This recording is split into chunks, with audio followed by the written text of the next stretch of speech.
Hey there, everybody. My name is Austin Seltzer, and I'm a producer, mixer, and mastering engineer. And in this video, I want to show you guys some tips and tricks on how to tighten the low end in your tracks.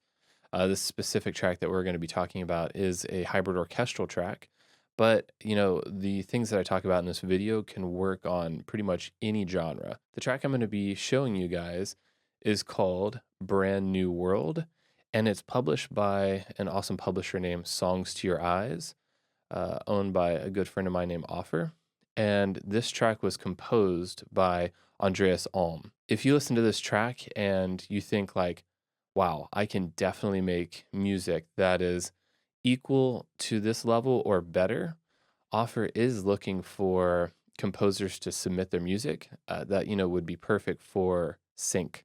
So trailers, TV shows, ads, promos, things of that nature. I will supply the email address for Offer here in this video, and I would suggest putting together 3 tracks of the same genre, same kind of emotional style, and submit those to Offer with a streamable link and, see if he gets back to you. So let's hop into it. All right. So just real quick, I love working in Ableton. I worked in Ableton since Ableton 7, way, way back. And I was in Pro Tools for about 5 years as a mixer. And as soon as I left a pro facility and started doing things on my own, I went back to Ableton. I absolutely love the workflow in it. It is the perfect tool for me and my mixing style. I know, everybody's got their own DAW, but this is the one that I love to use. And, I'll show you how to tighten your low end within Ableton, but these principles will work for any DAW. So I want to first start off by showing you guys what this track sounds like so you know what we're working with.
All right, so uh, fantastic track. Anyways, we're going to be talking about bass today, so I'm going to mute pretty much everything that doesn't have to do with the low end. So we're going to be focusing on drums, and in this particular track, an ARP synth bass. So let's listen to just those parts.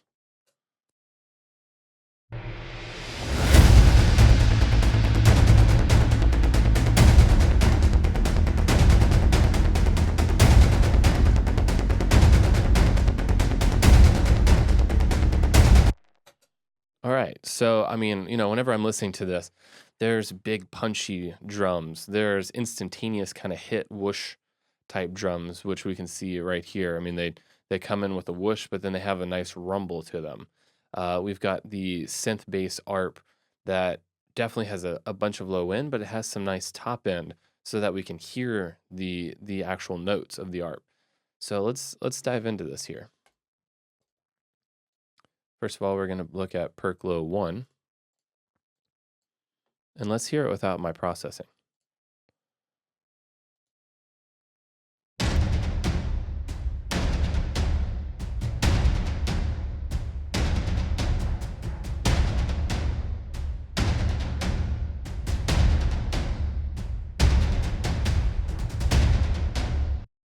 So,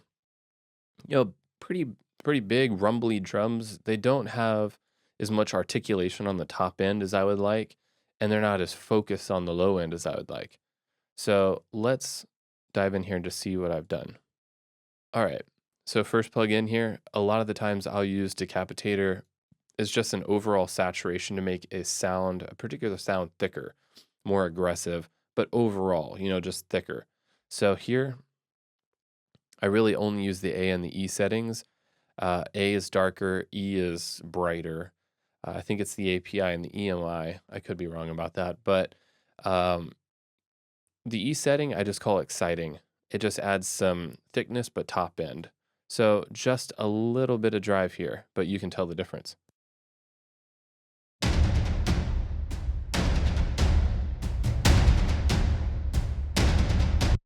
I mean, it's almost night and day. Obviously, it gets it louder, but it's thicker. It's got more slap on the top for sure. So to bring down the harshness of the top end, I've just pinpointed a frequency area that's on the top end that I wanted to bring down. I love Soothe for that. This EQ here is essentially the biggest thing in all music, in my opinion, especially hybrid orchestral, is that all of our elements are going to build up in the mids. If we have a lot of build up in the mids, it's going to feel muddy and we're not going to be able to get the track as loud as we want it to be.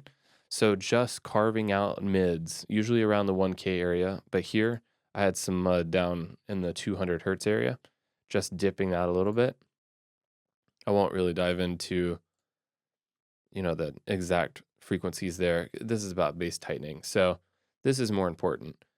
There's a resonant frequency down low on these low percussions that if we take that resonant back a little bit, it's going to help the overall track because this resonant frequency is not going to allow us to make these drums as loud as we want because this resonant frequency will poke out in the mix whenever we make these percussion instruments louder.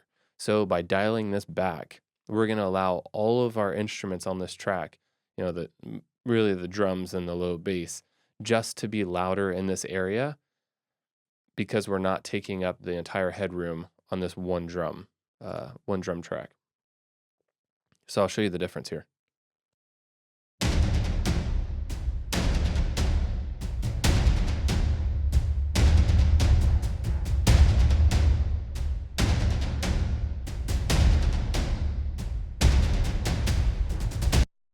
So by just pulling that back, really what we're doing is we're making this low percussion track more even on the frequency spectrum.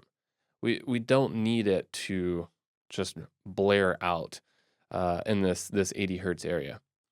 Whenever it's hitting that decapitator and it's hitting our final limiting and whatnot, it's already going to bring out the low end in these drums. So we don't have to have an overbearing amount of 80 hertz here. And then I guarantee this Soothe was added after I had finished the mix, I feel I feel that I probably would have said, "Hey, the top end of this drum is too loud. It's cutting the mix too much. It's not allowing, the high brass, the mid brass, the strings to cut through the way that I want." So I just put a soothe on here to kind of take down the top end harshness. So that's that. No overthinking really on this low percussion, but I have a feeling this perk 2, we definitely are doing some more stuff. These drums, I think, are what's really holding the weight of this track, and let's hear that.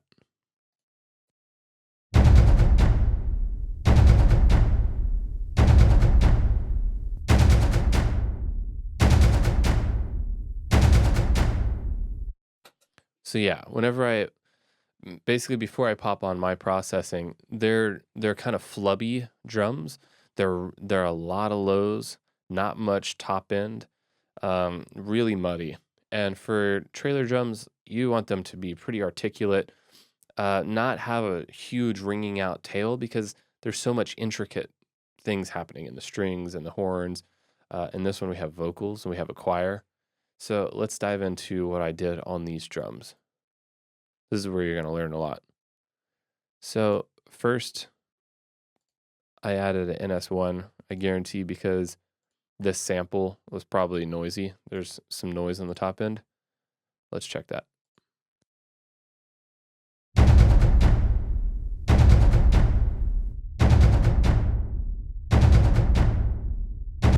So immediately it just takes away the sizzle on the top. Uh, Personally, I don't want that. That area needs to be saved for our high strings, high brass. So I use the NS1, and it makes the drums tighter. If you could hear, the drums just they don't have the same ring out, which is great. Like, listen to the difference.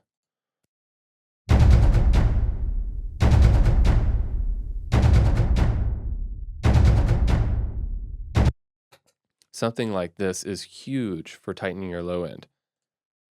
All right, decapitator. So here's a secret. If you are not using the tone knob on decapitator, you're just not getting the most out of it. These drums are low end focused, where again, we just want thick drums. We don't need the crazy, like, rumbly low end.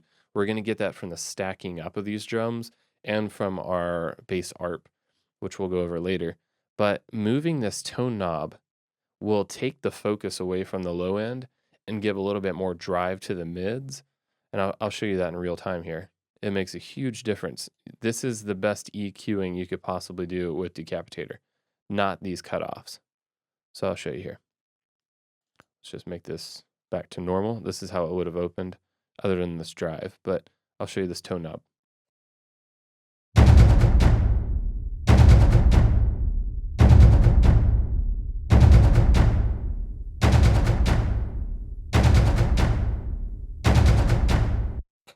Just by turning that, we're taking off the low rumbly. We're not like EQing it out. We're just taking the focus away from it and putting it more towards like the mids, high mids. So this huge difference for these drums. After that, I always use a Pro MB on low end focused instruments. It's funny that on this track I didn't put it on the Perk Low 1. It must not needed it in my opinion. But here I'm using this multi-band to tighten up the low end on these drums. So a nice little trick that I like to do, I put the range all the way down. Like, this would allow us to do 30 dB of gain reduction. It never gets down that low, but in this case, it allows this to be more musical for me. Uh, the ratio is basically 1.5 to 1, so we're barely doing any compression anyways. But this allows the full range of motion of compression. So if we're really digging in a certain spot, it can compress a little bit more than, if we're not hitting it hard. Watch it dance musically. Also, the reason I do the range all the way down is it allows me to tune the ratio while the drums are playing so that I can hear if, while I'm sliding the ratio, if maybe 2.3 feels great on a certain drum, having that range down lower will allow my ears while I do it without looking. I kind of just dial it in until it feels right, but it allows more compression if needed. So let's listen here and watch this compressor.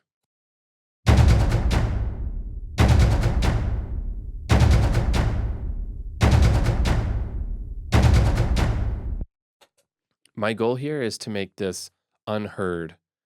Like, it shouldn't be heard at all. It should just be musically moving with those drums. Again, it's just such little compression. It's not a lot at all.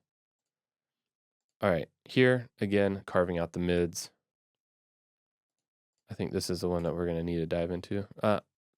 We're just taking out right here. This is another resonant frequency that I dipped. I'll show you this real quick.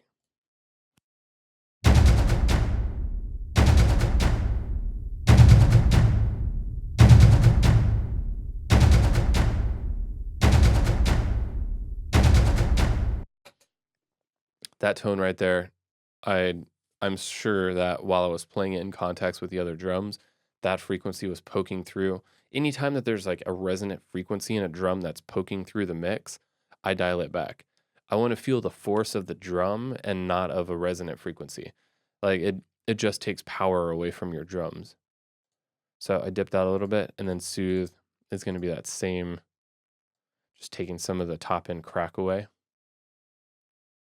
Really simple. Okay, so let's listen to these two drums together.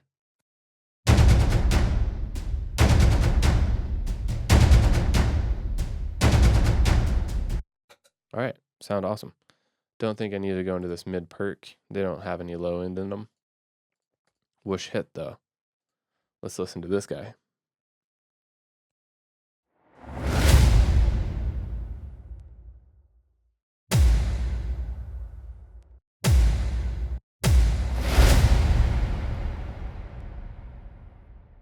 There's some sample clicking in there, but you can't hear it in the mix, so that's fine.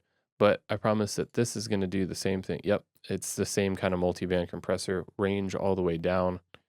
All it is whenever this whoosh hits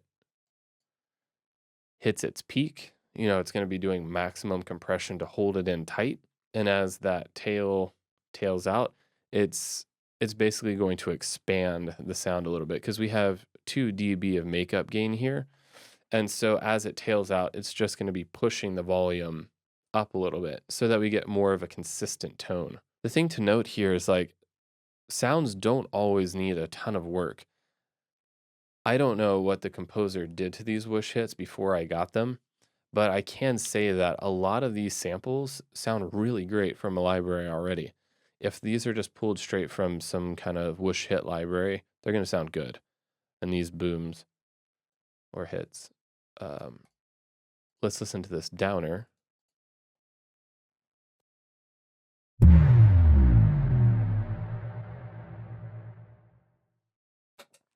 All I did here is a little saturation. Spectre is an awesome plugin for saturation. And so I'm just adding some top end, like mid range, kind of high mids, but just really mid range so that it cuts the mix. That's the only thing. I wanted to hear the tone better just of the downer. So this is a transition moment, from the kind of third act, but the second act, let's see. Yeah, I mean the second act starts right here. This is ending of the second act going into the third act. This is going to be a huge transition in the trailer. So we really want to hear this downer and not just feel it. And the reason for that, I mean, cell phones, you need to hear it over that. You need to be able to hear it over TV speakers, something that's not just a system with subs. So we're adding some top end. Sub hits, I probably did very little. Yep, nothing at all. Again, coming out of a library, they're going to sound great. Let's listen to those.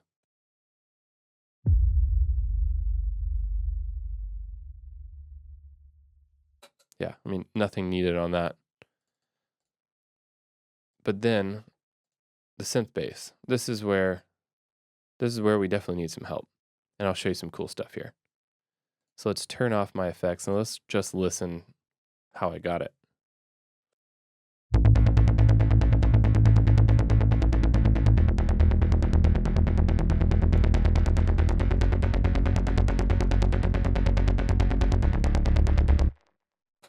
All right, so I mean, you heard whenever I turned on my effects, it definitely has some more drive, a little bit more top end, a little bit of width, and then the sub, it felt a little more solid. So let's go over this real quick. So starting with an EQ, I just dipped the mids. So let's listen to that real quick.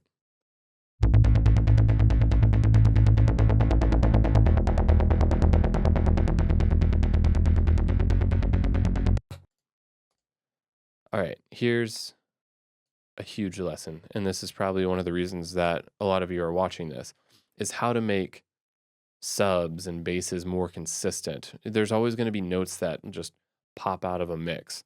And depending on the room that you're in, depending on the frequency itself, depending on the synth sound or your actual bass that you're playing, there's always going to be resonant notes.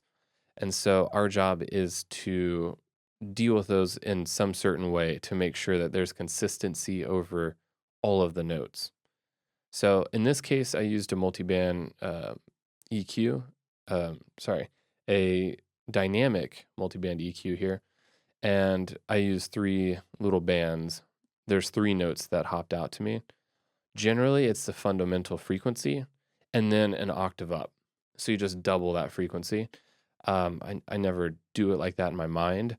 It's just kind of like, let's find the notes. But if you look, basically 95, 94. So, 188. It's pretty close. 186 is where I had this band. And then there was another note that was hopping out at 73 here. So let's just watch this multiband work.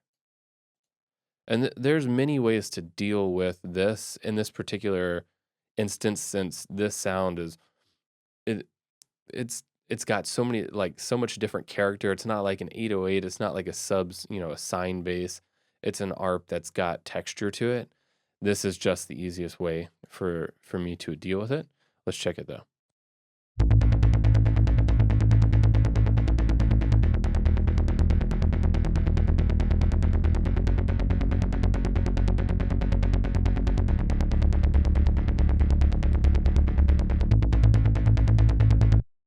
So the only one that isn't being compressed is this first note, and it's just not jumping out as much in my room to me.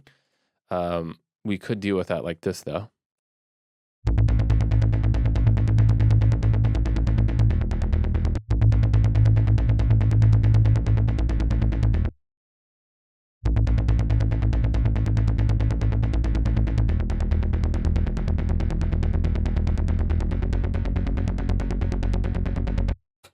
Yeah, so essentially, whenever it hits these resonant notes, it dips it down. Another way that you could do it, if these were 808s, how I would do it is I would take the individual notes of the 808 and I would figure out the resonant frequency, figure out which ones, jump out louder than the others, and then I would individually treat those 808s and I would pretty much copy and paste those throughout the track to make sure that everything was level. But in this track, this is how I'm dealing with it. Okay, so after that, decapitator. And the reason for this, we put the decapitator after that Pro Q3 because we want all of these notes on this bass to hit this saturation the same. That's the sole reason. If we had the Pro Q3 after the decapitator, those resonant frequencies would hit decapitator in different ways. So you would get like different saturation. You would be emphasizing the notes that were jumping out even more. So putting it after the Pro Q3 is necessary. And I just gave it a little bit of love, a little bit of thickness here. Then the EQ, dipped out some of the low mids here, and we can listen to that.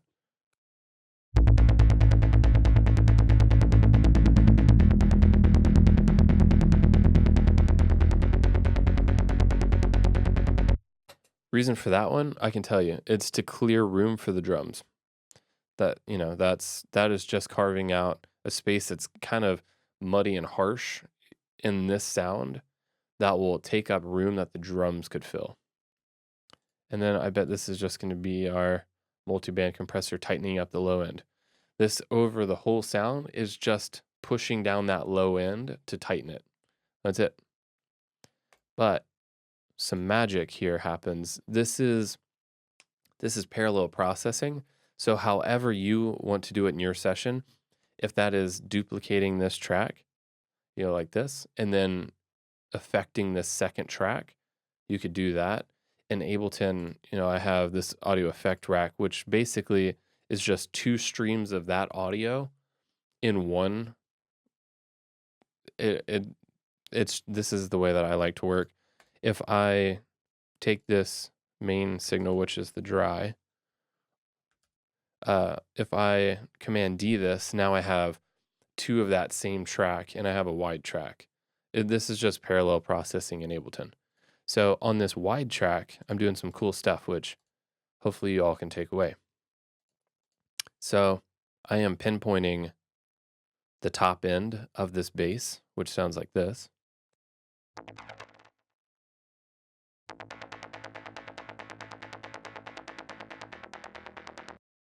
Okay, I'm just taking that and I'm grabbing the decapitator and I'm doing more work than I normally do. I'm cranking it up a little bit to get some, some saturation, some loudness, some angry tone in this bass. And then I'm using an H3000. It's just I'm creating a chorus. This one also has a little bit of a delay. There's more space in this track, so I wanted some cool like slapping on the side. But essentially, we're just taking the top end of this bass. We're adding thickness to the saturation is making it different enough from the dry signal that whenever I put a chorus on it, it's not going to phase with the dry signal. So I'll put on this H3000. You could use any chorusing, anything that widens, like use something that actually, like the Haas effect, the H3000, a D1, dimension expander type thing, any of that. And this is what that sounds like.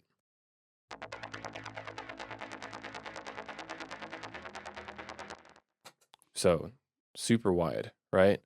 And now if we put these both together, well, I'll show you the dry first, and then I'll put on the wide.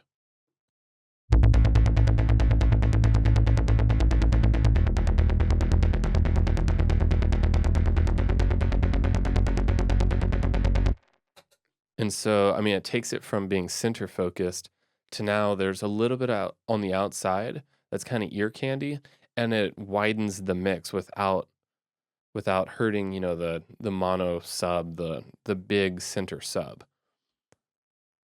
So let's listen to all of that together again.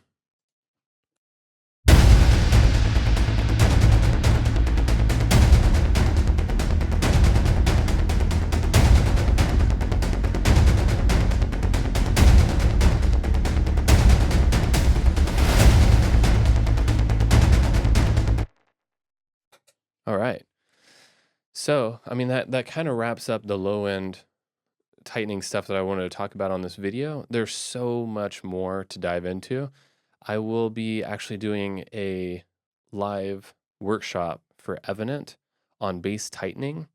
And, we'll go into much more detail there. I just wanted to give you guys some awesome little tidbits. Just to recap though, you can use whatever DAW, it doesn't matter. You can do all of these in your session while you're composing. Compose a track, go back and then tighten up your low end. Make sure that this isn't taking away from your creativity. These are just tools to use to make your track stand out. Things that I want to go over in the extended workshop would be how to hear low end on all of your devices. There is definitely I don't need to tell you that a lot of people listen to this stuff on their laptops, on their phones, on headphones, on TV speakers. We need to be able to hear the low end over all of these devices and not just, your car stereos with a sub or your surround sound with a massive sub. We need to be able to hear it on all devices. Another big thing is how to level the balance of your sub, your bass frequencies over an entire track. Like whenever you get down to the final, the mastering stage, you don't want the bass to be overwhelming or too small. You want it to be just right over the entire mix. And there's a lot that goes into that, and we'll dive into that. And then I want to cover a couple different genres. So this is hybrid orchestral, and we can dive deeper into this genre. But I do want to go over something like a hip hop or trap track because 808s and big trap drums definitely have a different kind of vibe to them, different mix and principles, and we can go into that. I have a perfect track picked out, and then go over something like a synthwave type track. The big pop sub, like sine subs and big pop drums. We'll go over that. And the thing is like all of these genres work in trailer and pop and rock. They all kind of have similar principles, but a little bit different execution. And yeah. Then the final thing that I'd like to go over is, how to make your track loud and make sure that we're not distorting your sub. That's the first thing that will distort. You'll definitely hear in the low end some distortion and it breaking up. And you solve all of this in the mix. It's not in your mastering chain. It's in the mix before it hits that. So we will also go over that as well. So again, my name is Austin Seltzer, and thanks for watching this video. I hope it helped you, and I hope to see you in the workshop. Talk to you later.